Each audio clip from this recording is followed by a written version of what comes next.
This video demonstrates how to use the zoom and pan tools to move around a map and how to zoom the map to a specific location. You can use the zoom in and zoom out tools to change the map scale. Notice that the status bar at the bottom of the screen shows the current scale of 1 to 28 million.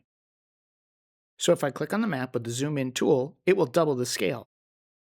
Notice now that the status bar shows the scale to be 1 to 14 million. You can also click and drag on a map to zoom to a specific area. If your mouse has a scroll wheel, you can also roll it away from you to zoom in, or roll it towards you to zoom out. You can also use the zoom out tool to click or click and drag on the map to zoom out. Notice that the visible layers in the map will often adjust with the map scale.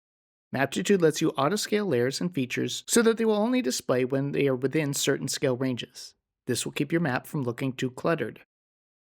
You can recenter the map by clicking the pan tool and clicking and dragging on the map. Use the Find feature to zoom to a particular location or map feature. First, choose what type of location you want to find, and then enter information about the location. Note, the types of locations listed will depend on the country package you have installed. For example, the Canada package will let you find provinces, the Australia package will let you find suburbs, etc. So for example, I can enter the address 1600 Pennsylvania Avenue in Washington, D.C., and Maptitude will zoom the map to that address.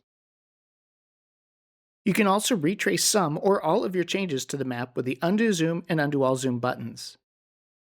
For example, if I click Undo Zoom, Maptitude goes back to this scale. And if I click Undo All Zoom, Maptitude redraws the map at the original scale showing the continental United States at 1 to 28 million.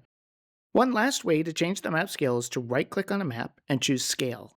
In this dialog box, I can choose to show an entire layer, set a particular map size, choose a ratio, or set the miles per inch or kilometers per centimeter. For example, I can set the map to be 50 miles per inch and click OK. And that wraps up this tutorial on moving around a map.